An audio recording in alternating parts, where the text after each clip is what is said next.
It's almost time for day 4 in the television final table of the 1150 WPT Prime event in Montreal with nearly 200,000 for first. We started out with 1,291 entries. It took 4 bullets to make day 2. Just 162 players survived to make the money. On day 2, we went on a tear. As the field dwindled in size, our chip count kept going up. Everything went well for us to stack multiple players and bring one of the top 10 stacked into day 3, which is 32 left. With the big payouts within sight, I was hoping for another smooth day, but things didn't quite go as planned. We had to overcome losing a significant portion of our stack after flopping a full house and losing to flopped quads. But we didn't get greedy, we preserved the majority of our chips. Jesus, blind versus blind, quads over full house. Nice hand, nice hand. Buddy, yeah, it's running like the sun today. Way to not lose the whole stack. Thanks. Perseverance paid off as I battled hard to get to a new high point, completely recovering from the cooler and then some. We made it to the unofficial final table and the 5-figure payouts, but there was still more work to do. I stacked the opponent in 7th place to win a massive pot and send 6 of us to the official final table that's filmed for TV.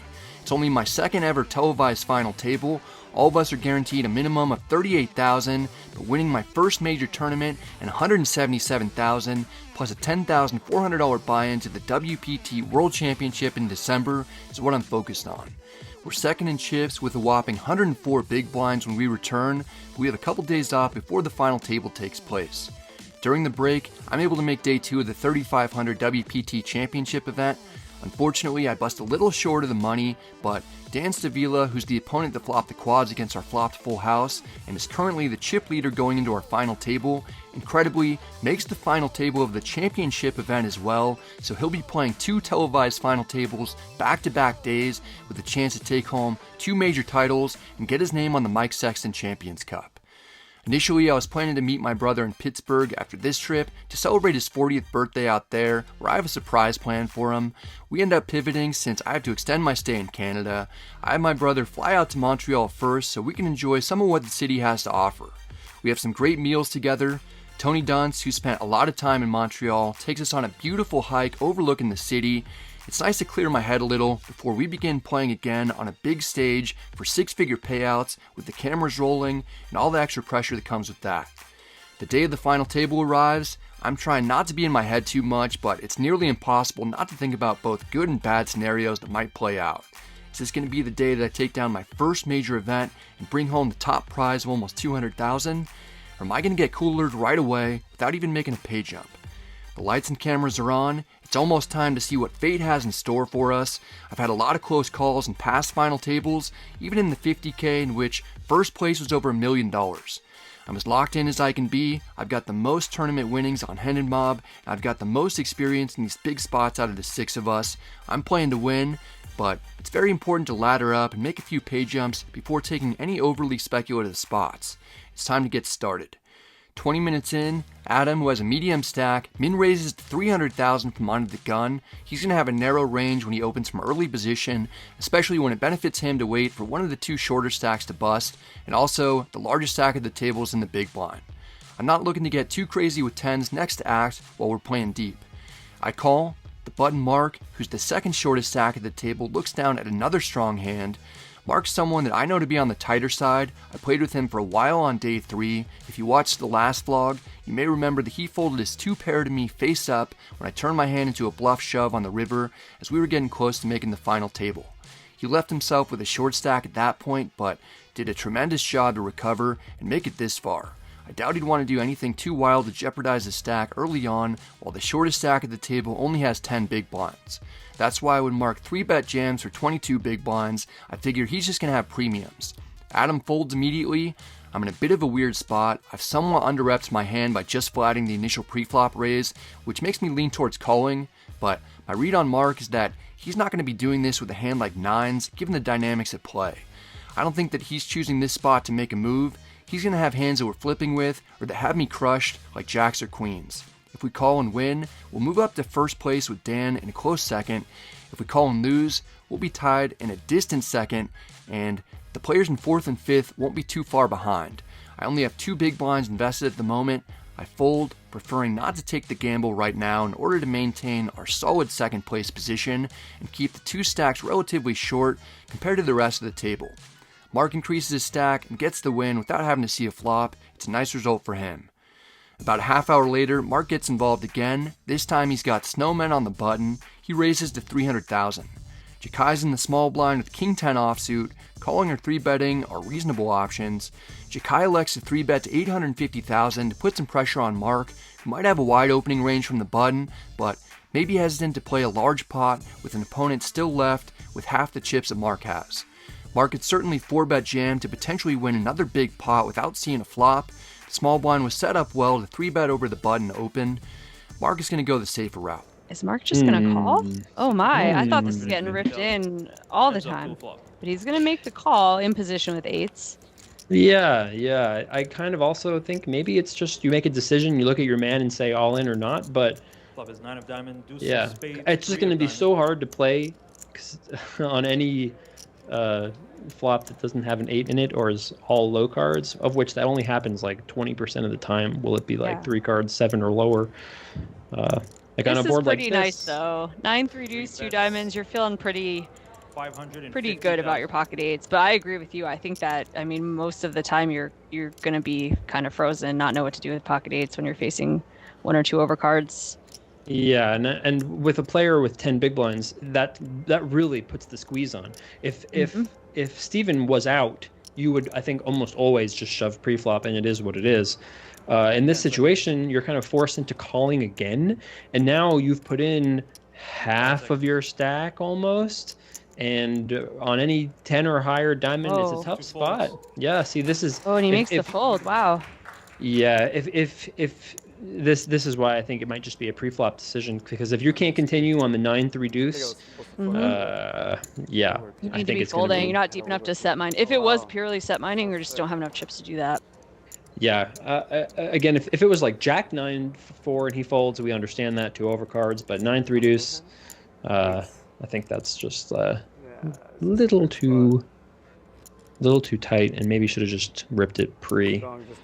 The legendary commentators Jason Somerville and Jamie Kerstetter are quickly catching on to the type of player Mark is. There are a couple takeaways from this hand. The fact that Mark didn't want to get it in pre-flop with 8s and didn't call a flop bet demonstrates more clearly why I folded 10s to him. If he's getting it in pre-flop with 20 big blinds or more while there's a player with 10 big blinds still in, Mark is basically only going to have monsters. Also, Jakai shows that he's willing to 3-bet on the lighter side. It's something that I'll take into consideration if he takes aggressive lines against me in the future. A bit later, Steve, the short stack, raises to 300,000 from under the gun. He's done amazingly well to stay alive as long as he has. Steve's only 18 years old. He can't play at the card rooms where he's from in Philadelphia, so he made the drive to Montreal, and it's paid off big for him. We're in the big blind with King-Queen offsuit going up against what should be a narrow early position opening range. I call for 150,000 more. The flop comes 6-4-3 with 2 diamonds. Aside from having 2 overs and a backdoor flush draw, we don't connect, but the flop is way better for us since it's all low cards and we defended our big blind. We can have all sorts of straight, set, 2-pair, and top pair combos. I could lead, but Steve would probably raise and get it in with all of his overpairs, and we'd have to fold. Whereas if I check, I imagine Steve will check back a lot of high card combos, then we can bet on the turn to win it if Steve doesn't improve.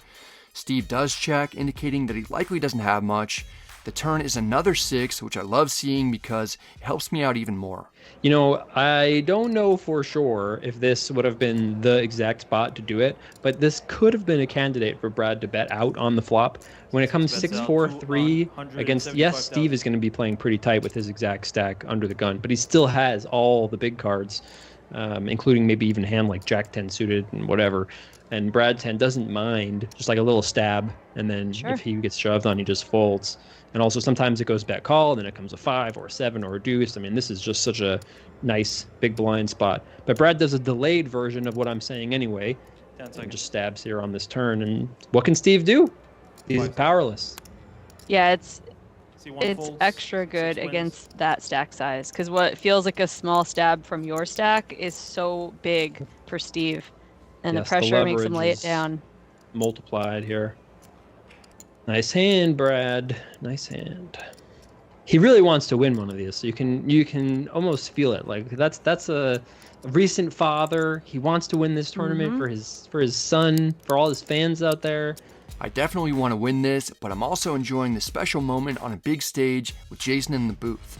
Jason was the first poker content creator that I ever watched. I have a ton of respect for him for everything he's accomplished as a player and with the Run Up events.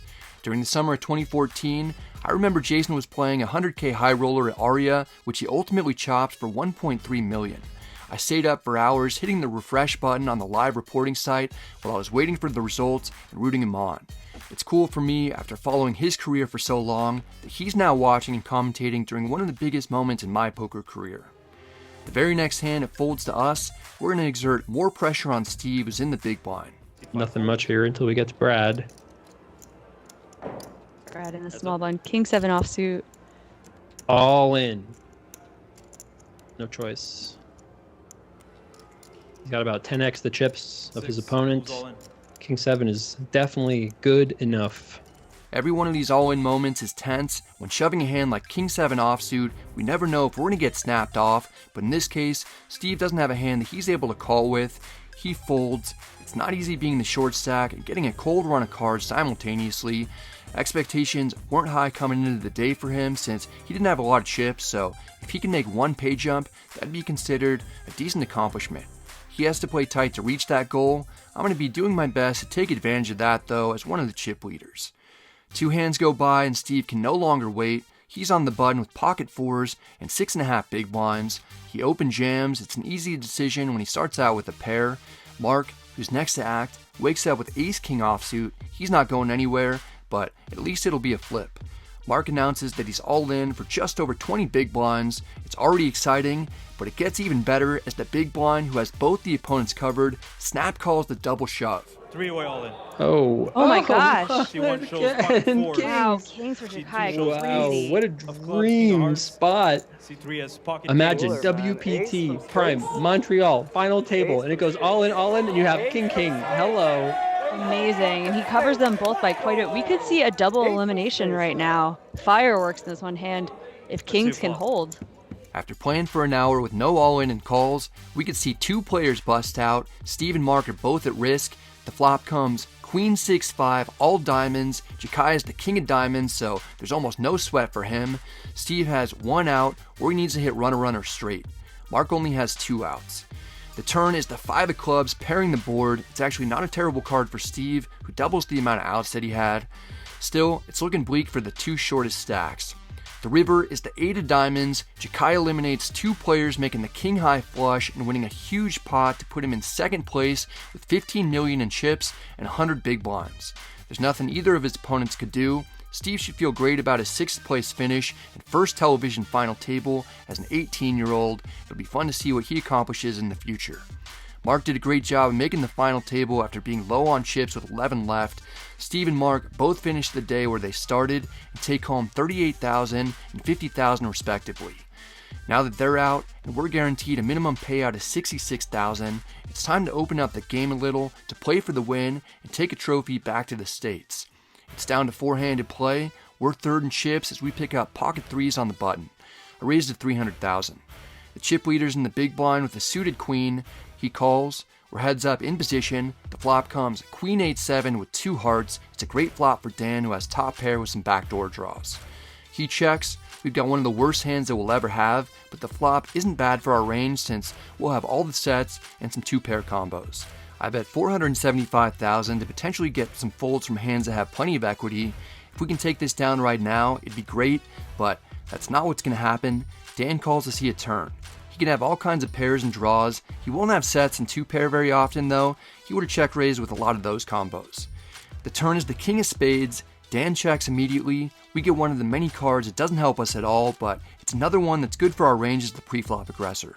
King Queen is the type of hand that Dan might have 3-bet with pre-flop or check raised with on the flop, so I still mostly put the opponent on 1-pair hands.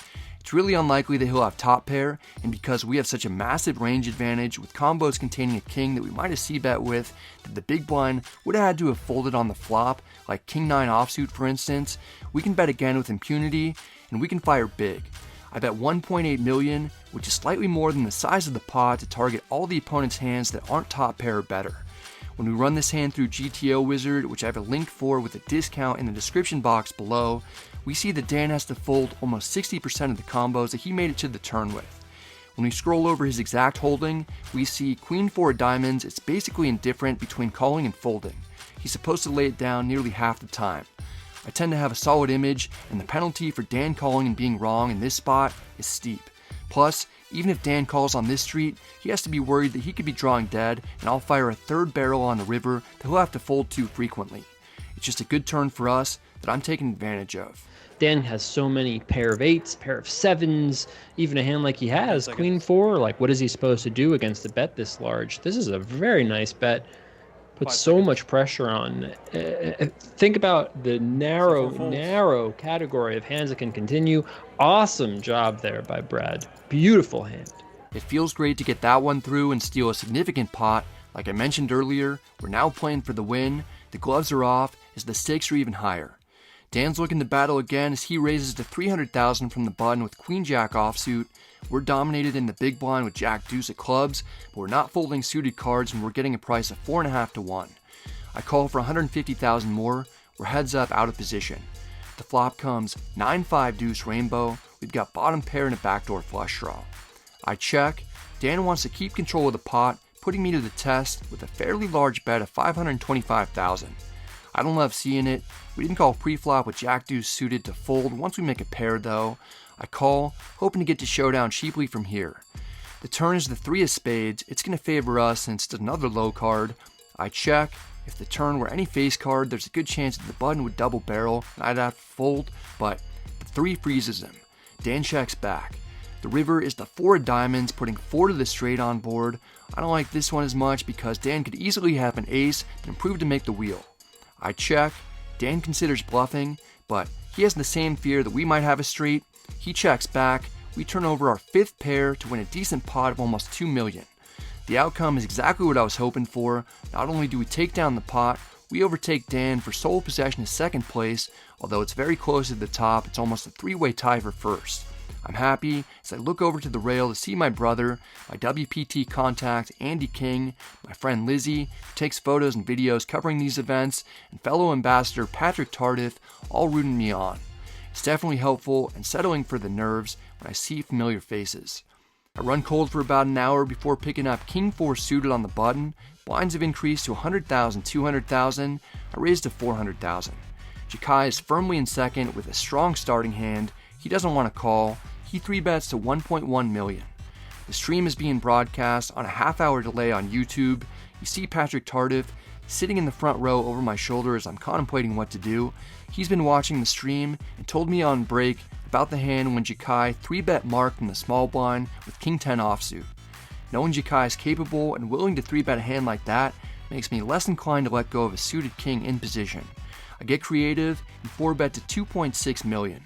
Puts the pressure back on the small blind, and we can still get away retaining our 3rd place position if we get 5-bet. This is really cool. This is a cool spot. Brad picked a nice hand to do it with, a suited king. This is one of those hands that you can fight back with occasionally, and Brad's reputation is that he's a solid player, and he has earned that at this final table. He has not been out of line, hasn't shown down any out-of-line hands, and Jakai has. So what do you do here with ace-queen offsuit? Looks like he's going to call.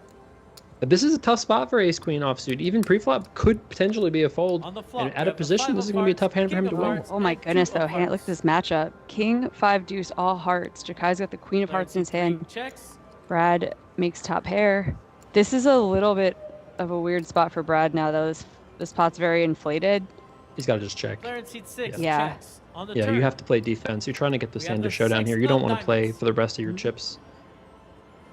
And the 6 on the turn, giving Brad a gut shot to go with his top pair. Jakai drawing to an ace or a heart. Super interesting spot here for Jakai on the turn. Do you turn this hand into a bluff with the exact queen of hearts? I mean, this is a pretty good hand to choose to bluff with. It's a little bit, you make it a little bit tougher for Brad to have ace king. You know Brad doesn't have like ace queen of hearts, queen jack of hearts. I went for a small bet. Yeah. And Brad calls. On the river, we have the 8 of spades on the turn. Brad's hand is best. Check from player C3. Jakai just gives up. Brad's in a really big nice pot. hand for Mr. Bradley. King 4, for player in seat 6, ace Nice. queen for player in seat 3, king 4 takes That's a it great down. play. Not every single person would find the re-raise there with king 4 suited. I'm glad the opponent didn't pull the trigger with a large bet on the river. We get to showdown, winning a pot of almost 9 million after 4 betting light. It's the new high point of the tournament. We're in second place with over 400 times the amount of chips that we started with on day 1. The very next hand, we keep it rolling with ace-queen offsuit first to act in the cutoff. I raise to 400,000. Dan's the chip leader in the small blind. We're going head-to-head as he calls. The flop comes 9-4-3 rainbow.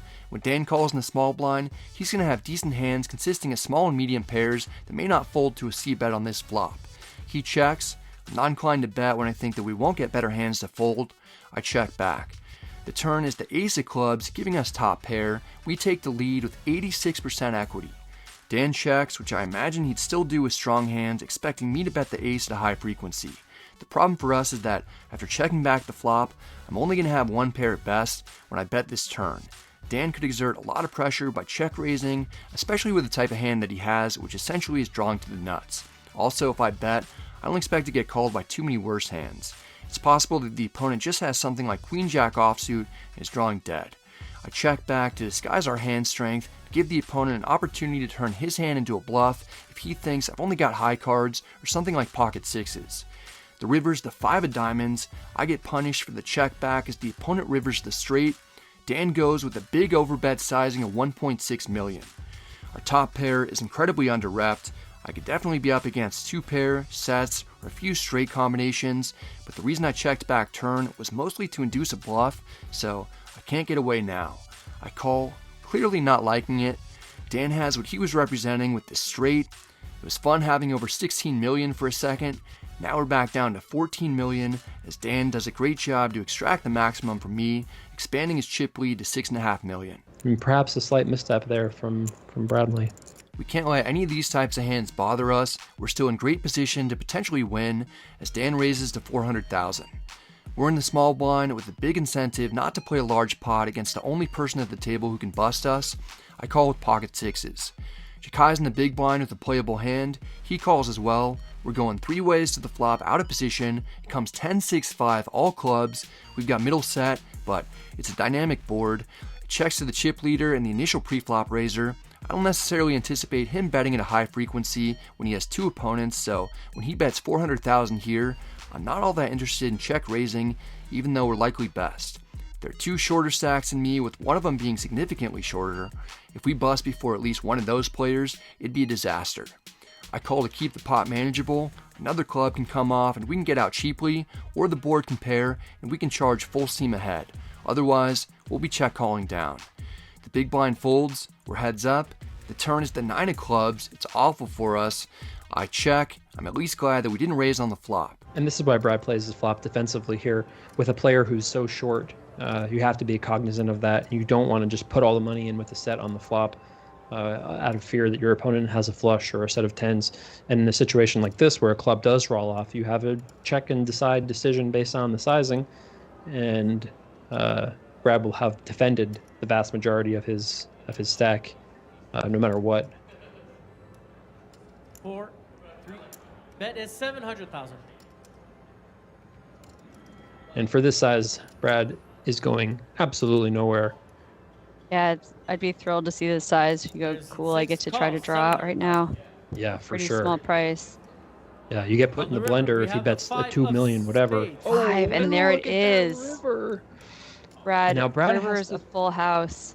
Yeah, sorry. Brad has to think about, does he want to lead in this situation and represent a very narrow range? Right? He has to, what would lead in this situation? 5-6 suited, 6-6, 5-5, 10-10, 9-9, right? Or does he want to check and let Dan bet if Dan does have an ace high flush or a king high flush? Right? One It's more like really cool thing is go super tiny, induce a raise, and then I gotta tell you, if you go super tiny here, you may not like that response. He He may went just small. call with He his went high flushes. 25% pot. This is what I was thinking, that you do tend to get raised by a flush because they don't want to miss out on No value way. in a spot like this. 0% chance, in my opinion, is even the ace high flush raising in this spot. I just don't think. Bet you. I'd have given my own commentary, but Jason and Jamie do such a great job discussing different things that I was considering as I chose to go with the small sizing. I'm hoping to get raised by the exact hand that Dan has, but the small bet will also get calls from plenty of lower flushes, like if the opponent has the jack high flush, for instance. Also, it looks like a blocker bet, so in the instances that Dan's been double barrel bluffing, using his chip lead to exert maximum pressure and push smaller stacks around, he might read the small bet as weakness and raise as a bluff, then we can snap call. Dan calls to play it safe, figuring that he probably has the winner, then he's a little surprised to see that we have a full house. I chose the sizing to attack a wide range of hands that Dan might have. Unfortunately for us, Dan navigates the situation perfectly to lose the minimum, but it's still a big pot that gets pushed towards us to keep us right on his heels. We don't get even a second to rest. The very next hand we're dealt King 9 suited on the button. I raised to 400,000. Dan's in the big blind with Queen 8 offsuit. He calls for 200,000 more. We're heads up in position against the young stud. The flop comes Jack 7-3 with 2 hearts and a diamond. Neither of us connect all that well, but we've at least got some strong backdoor draws. The big blind checks. We might be able to get the opponent to fold some ace high hands with a small wager. I bet 200,000 to keep control of the pot or possibly win cheaply. Dan doesn't want to let us have it. He calls with a worse hand that has some backdoor potential. The turn is another jack. The big blind checks. King high at least has some showdown value, and we no longer have the ability to hit a flush or straight. I check back. The river is the king of spades. We've got top pair. The big blind checks. Now I'm hoping that Dan has a pair of 7s or 3s. We're going to be going for value since it's unlikely that the opponent checked 3 times with trips. I bet 700,000. It's just under half pot. Dan doesn't immediately fold.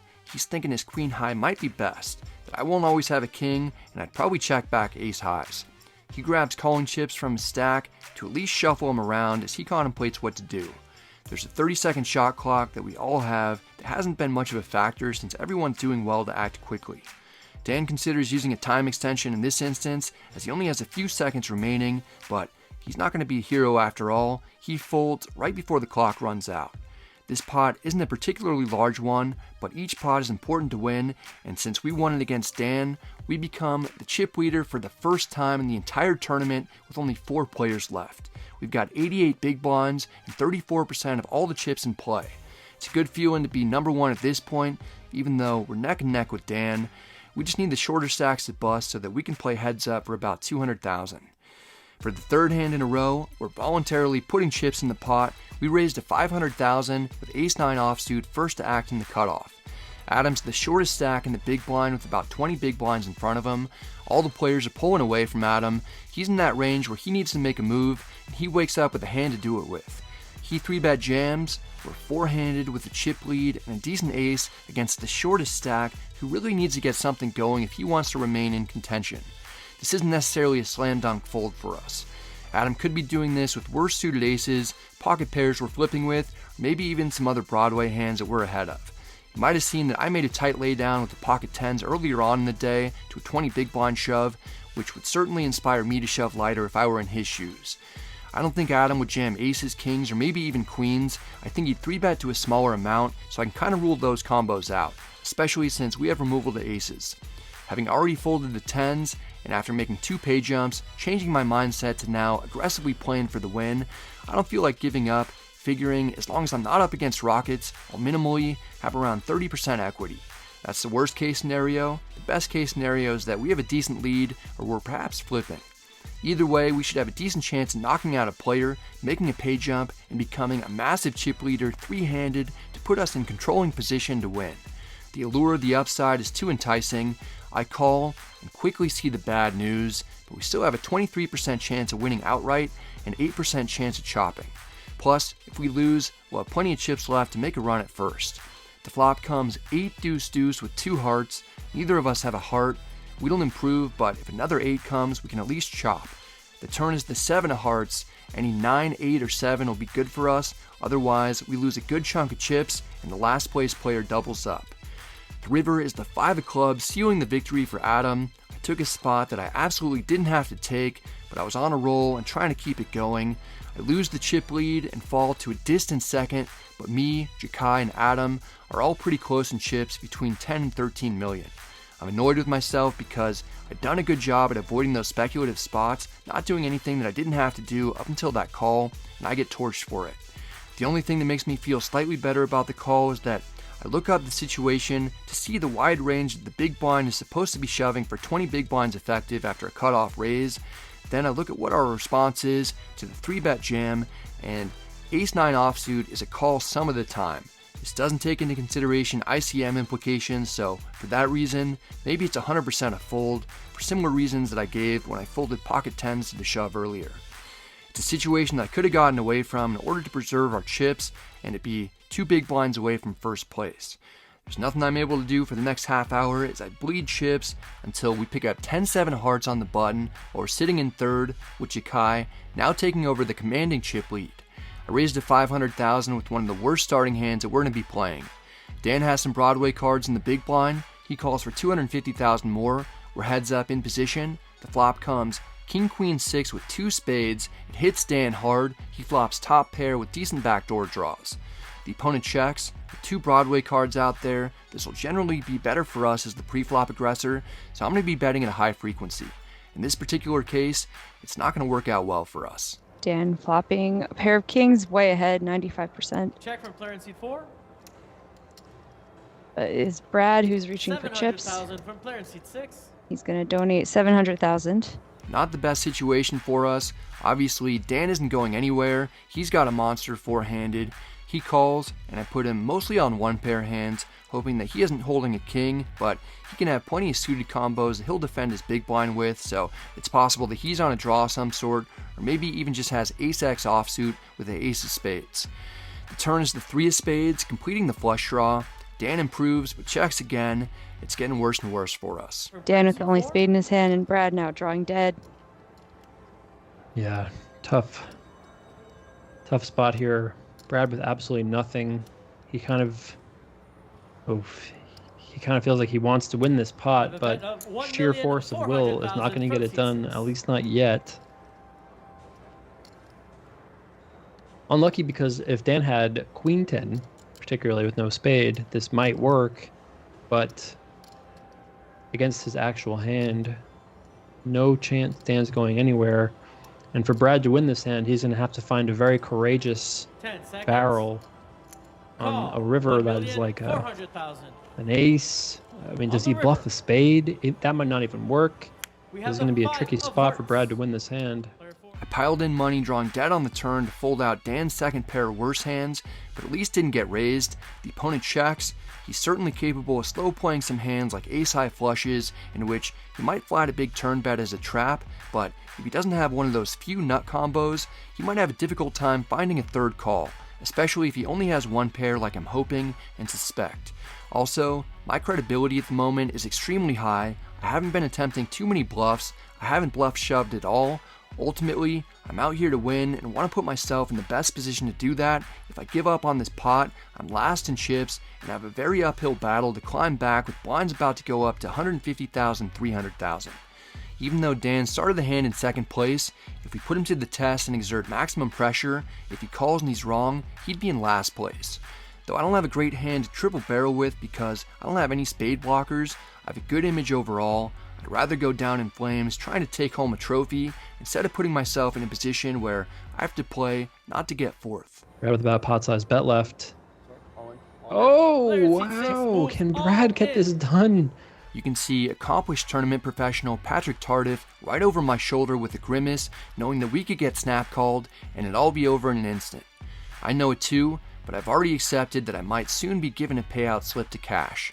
If we play four-handed too safe, sure, we might get third or second, but it's hard to be the last man standing if you don't put it all on the line at some point.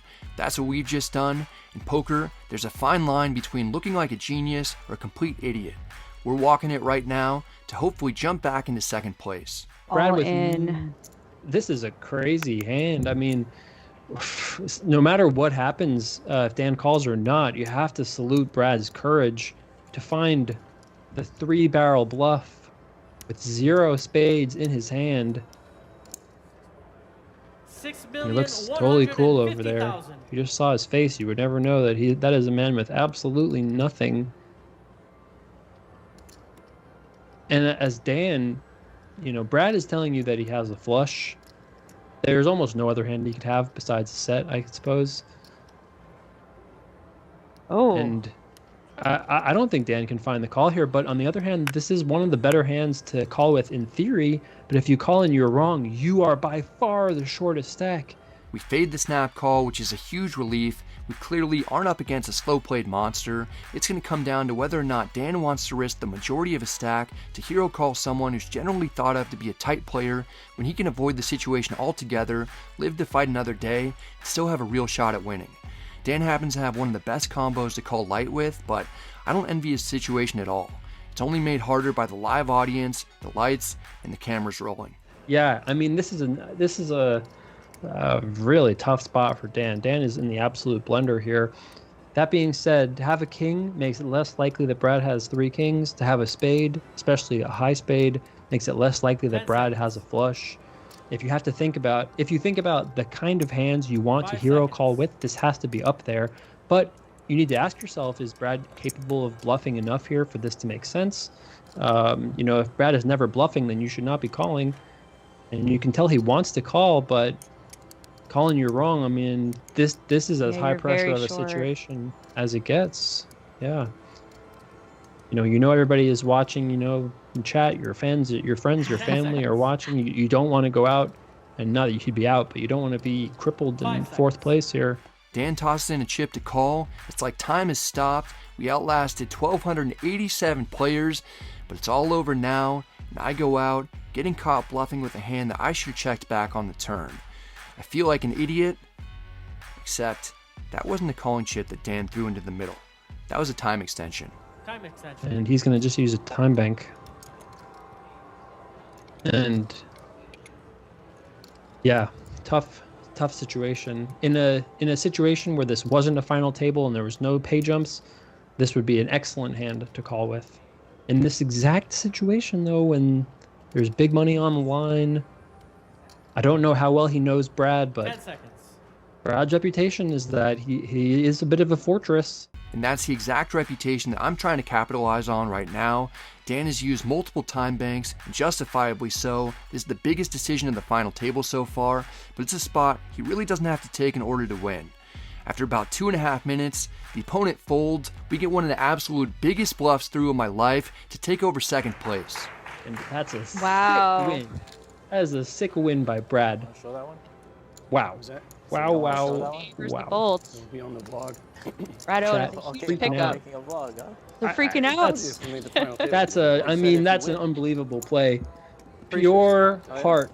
I wouldn't recommend anyone else trying that. We deviated with our aggressiveness to play into the image that we've cultivated, not only at the final table, but also when I played most of day 3 with Dan. Now that we've cashed in on what might be the perception of us, hopefully we can get a decent run of cards, because so far, pocket 10s is easily the best starting hand that we've had, and I folded that pre-flop. We're several hours in now, and haven't gotten too much dealt to us. We've had to play street poker just to claw our way back to 2nd, and we've still got fewer chips than we started the day with. 40 more minutes go by of continuing to run cold, which isn't great when blinds are 150,000, 300,000, and we're losing 750,000 in orbit. Adam limps in from the small blind. We're once again not dealt anything too great. I check to see a flop. It comes 7-6 deuce rainbow. We've got middle pair and a backdoor flush draw. Adam checks. With no high cards out there, it's good for our range. I bet 300,000 expecting to win frequently. It's not the case this time. Adam calls with the best hand. We have removal to 6s, so maybe Adam has a pair of 7s or a draw of some sort. The turn is to 8 of hearts. It isn't a card that either of us like all that much. Small blind checks. Checking back and getting to showdown is reasonable, but I don't think that we're best. We've got removal to 2 pair and sets, and we have a much larger stack, so maybe we can get the opponent to fold a better 6 or pair of 7s if we keep our foot on the gas, going with a larger bet against an opponent that we haven't attempted to bluff today. I bet 900,000. If I saw the small blinds cards face up, I might make the same play, anticipating a fold. Adam has to be worried that if he calls here, I may shove again on the river. I'm obviously capable of it. Adam only has 3rd pair, but he makes the call to see the final card, which I'm not happy about. The dealer puts out the 5 of spades. There are now 4 to the straight on board. The opponent could definitely have something like 10-9, 9-8, 9-7, or another combo that improved to a straight. He checks. I'm not going to get out of line any more than I've already been. I give up and check back in a spot where I wish I hadn't, because we would have gotten the bluff through. Instead, Adam has us slightly outkicked and increases his stack to barely trail us. Dan hasn't had much to work with lately either, so it's the three of us with around 30 big blinds each, and Jakai way ahead with about 80. Here Adam picks up a pretty combo and raises to 600,000 from the cutoff. We're next to act on the button with one of the best starting hands we've had all day. I just call to avoid inflating the pot in case we're up against a hand that has us dominated. We're heads up in position. The flop comes Jack 10-9 with 2 clubs. I almost have to pinch myself to make sure this is real. We're 4 hours into a television final table with the nuts against a type of hand that might be willing to put in a lot of money. The cutoff checks. We're definitely not going to be slow playing a straight, but we don't want to bet too large and scare off the opponent if he's drawing close to dead. We have the queen of clubs too, which makes me feel even more comfortable as I bet 700,000 for value. It's not a bad flop for Adam. He's got 2 overs and can hit a king or 8 for a straight. After winning with third pair when I fired 2 bullets in the blind versus blind hand earlier, he's not going to be in a hurry to abandon his cards. He calls, and he's in a lot of trouble. I'd love to see a blank. The dealer does even better and puts out the ace of diamonds, giving Adam top pair to go along with his draw while we retain the best possible hand. Adam checks. I know that this is a great card that might allow us to stack the cutoff because I put him on hands like ace-king, ace-queen, ace-jack, and ace-10. Adam's chances of winning outright drop to 0%. He can only chop, and one of his chop outs is face down right in front of us. I bet 1.8 million to set this up nicely for a river jam. Adam doesn't have a choice. He can't go anywhere. He's already out of the tournament. He just doesn't know it yet. He makes the call. As long as we don't make a pair, Adam's going to be eliminated or placed on his tournament deathbed. We're finally able to go for max value, get paid, and knock out an opponent to win a huge pot and ladder up. At least that's what I thought. He's the king of hearts. Wow. That's so unlucky Oh, for poor poker. Brad. Poker just That's- happened to Hey, it could have been worse. There could Five be checks. no ace, Ace and then wasn't Brad. there, and then yeah, it would have been true. worse for Brad. That one hurts. Yeah. Yeah, that hurts for all the Brad fans out there. I'm not happy about the river, but there's still a chance that we could be up against ace-king or ace-jack. Rather than shove, I pivot to target 2-pair combos. 2.6. Brad's got to pick a bet size that can get 2.6 called million. by a hand that isn't a Fair straight. thing, yeah. But it's so hard to get called. If Adam had ace king, would he even call? You know, if Adam had ace ace, would he even call? You know, it's like, At, so 2 big hard. blinds. Yeah, it's just so hard to pick a bet size that you would bluff sometimes, or pick a bet size that could get called by worse. So I don't think there's an amazing decision, and Brad picked a reasonable one. Please, someone clip this and send it to the Academy for consideration. We all know what's going to happen. Adam gathers chips to raise to a smaller amount, leaving a few chips behind. We both have the nuts, and I already know it when I see the raise. Come on, man, chop it up. Raise and call. Brad just calls the non-all-in raise, Both players shows the nuts. and Brad, you Poker can is see so Brad is brutal. sick. It's Look a at chop. Brad. That is the face of a man that is not happy to get half the money. And you don't blame him, of course. I mean, you flop the joint, turn the ace, the Five, dream ace, card spade, on the queen of diamonds, turn. C6, Yeah. at king of The diamonds, dream king of turns into a clubs. nightmare real quick. But your point, very true. If that ace did not turn, this is a much sicker feeling. Yeah, turn king, Good. river ace, and Brad feels River probably a turn. lot better. On a river, not You know, a it's turn. funny how the human sense of Yeah. what's deserved or not can come Good way from of this, you looking know. at it, I guess. Figure. I'm not gonna lie, that was devastating. Everything was lining up perfectly just to result in getting 3 outed for the chop. Sure, it could have been worse, but that was by far the best situation that we've had to win an 8-figure pot to put us in serious contention for the win. We can't let that affect us too much though. We've got to stay tough mentally and keep focused because it's not over. Not even close. A half hour later, Dan's the shortest stack at the table after not being able to get much going. Adam's in the small blind and is second in chips, but no one has a ton except Jakai. Adam limps in. We've got trash in the big blind. I check. We're heads up in position. The flop comes King Jack 6 with 2 clubs. We've got the lead with second pair, but it usually won't be a great flop for our range after we check pre-flop because we won't have hands like Ace King, Kings, Jacks, or even King Jack very often. The small blind will just have a higher concentration of big cards in this range that connect better with this particular flop. Adam checks. Second pair with no kicker is a pure check back. I check with hopes of getting to showdown relatively cheaply. We don't want to get involved in a situation where we're playing for stacks, holding a marginal hand, especially when Dan is barely holding on with a short stack. The turn is the 8 of spades. It doesn't help the opponent. He checks. Second pair is looking like it's best, and now there are plenty of draws out there. I want to protect our equity a bit. I go small with about a 300,000 to make it an enticing call for Adam if he's holding an 8 or 6. I don't anticipate getting called much lighter than that, but Adam may not believe us and is drawing dead to just 3 outs once more. He could get called by straight draws, worse pairs, either of the 2 flush draws that exist out there. But Adam is not going to be a customer. Not really a good candidate for raising, but whoa! Okay, Adam said, wait. Interesting. River is the queen of Wow. spades. And Oh gets my. finds the honey Oh my. on the That's river. that's very unlucky for Brad. I didn't expect Adam to come along for a queen draw. No, there are so many hands that Adam wants to continue with on the turn. So many straight draws, so many flush draws, so many pairs that I don't think you have to also call the queen 7 here. And if you wanted to play it, you could just have been the aggressor.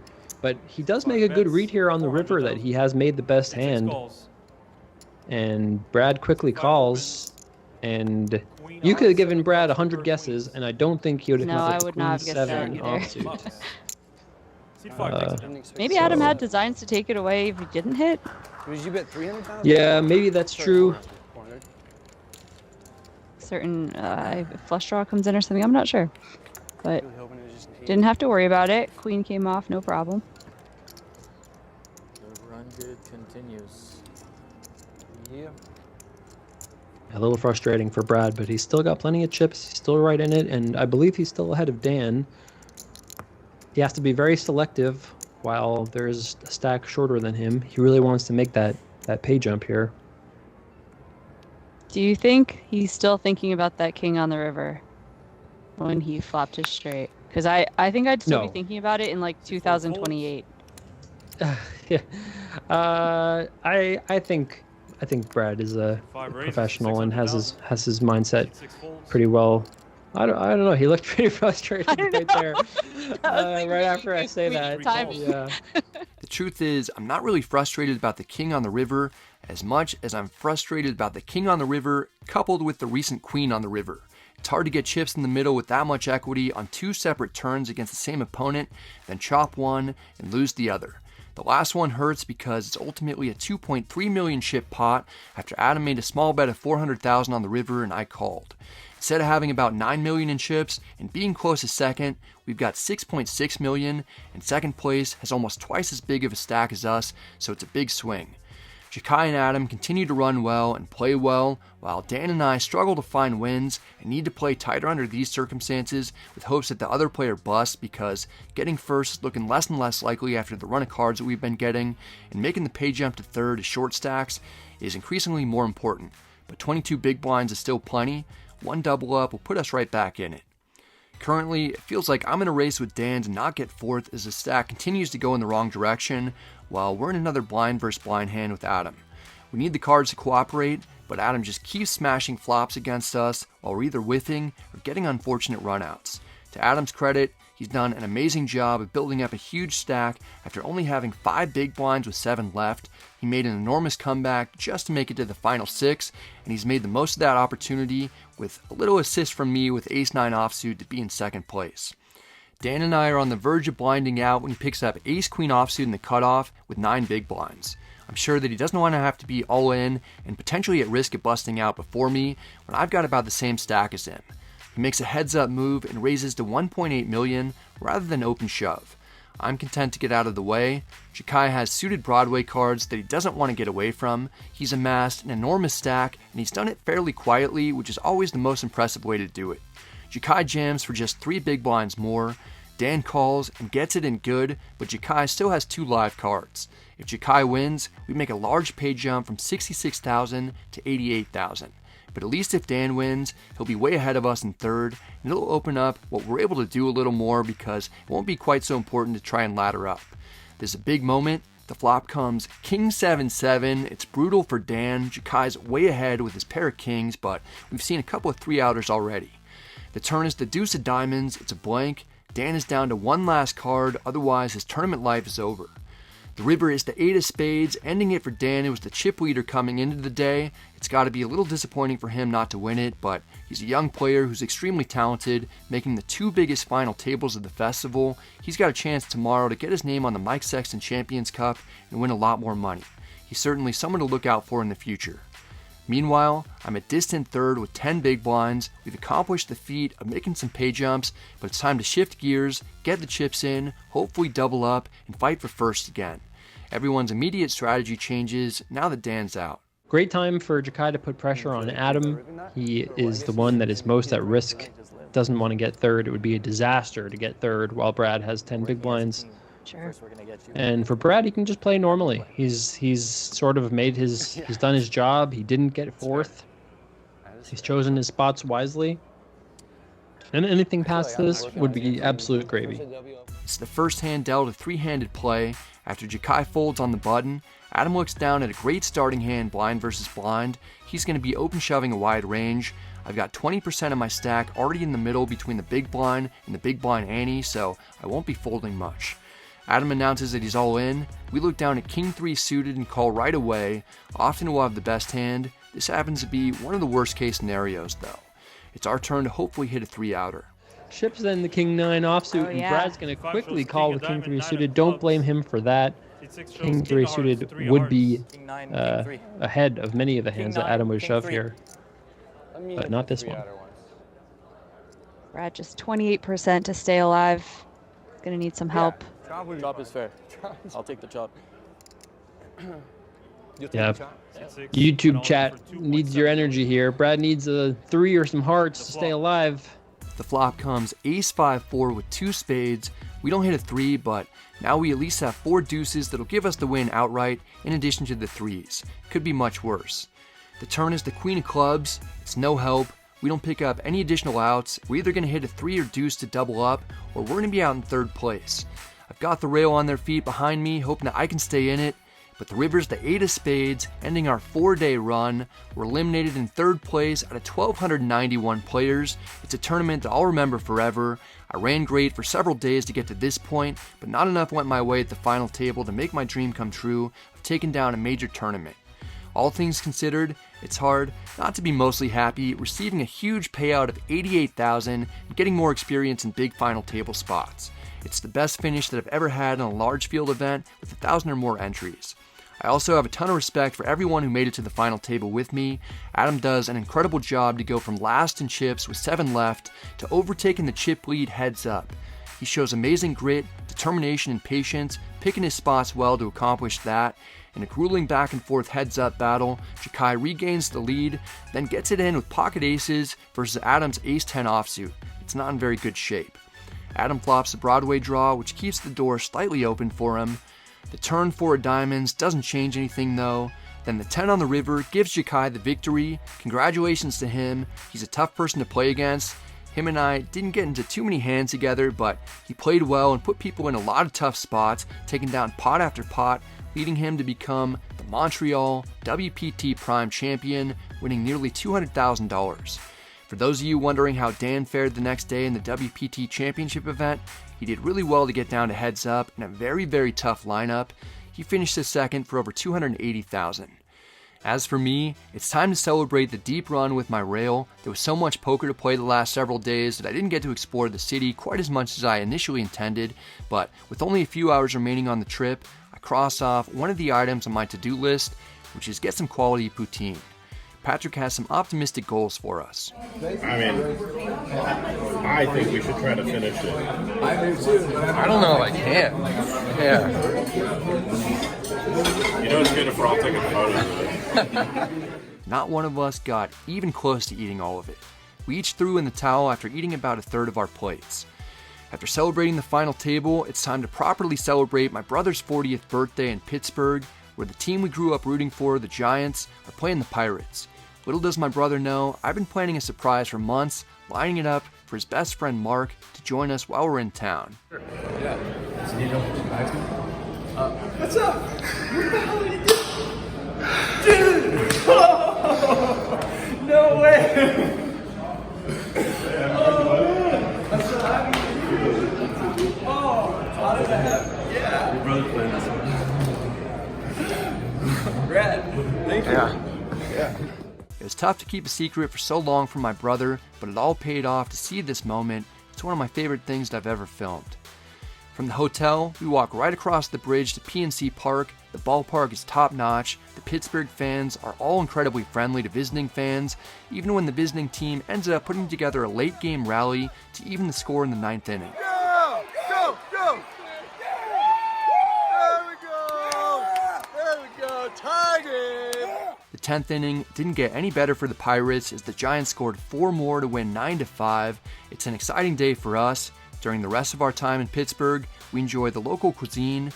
We go to Dave & Buster's, playing a bunch of different arcade games before seeing a comedy show, and we do a lot more. My brother and I don't get to see each other all that often, so it's cool to be able to do a lot of fun stuff together in multiple cities. While it's nice to have a bit of a break from poker, we can't help but check out the local casino to play some cards. It's been an amazing several days. That's it for this one, guys. I hope you enjoyed it. If you did, I'd appreciate it if you hit the like and subscribe buttons. Helps out the channel a ton. If you have any questions or comments, feel free to let me know in the comment section. I'm happy to get back to you. This tournament was one of the coolest tournament experiences of my life. Played 4 days. The final table obviously didn't go quite as well as I'd hoped. Didn't play perfectly. A couple other things didn't quite go my way, but getting that experience for the next time is really important. And to get a big score out there was fun, but the major title win is gonna have to wait a little bit, unfortunately. We have our Lodge Championship Series moving to February this year. So it's gonna go from February 16th to March 3rd. Book your trips now to the Lodge in Austin, Texas, because that is the absolute best time to be out there. We don't have the entire schedule set yet, but just mark your calendars because that's gonna be a really fun few weeks, and it's going to take place during my birthday. So I'll be out there for my birthday. Anyway, guys, hope you're all doing well. Hope you're staying safe. Thanks a lot for watching these last few episodes covering the tournament run. It's always kind of challenging to do these tournament vlogs because I'm mixing in footage from Instagram, from the early parts, and then some of the videos that I shot myself on my phone towards the later part, and then the stream, and kind of putting it all together. But hope you guys enjoyed it, and good luck at the tables.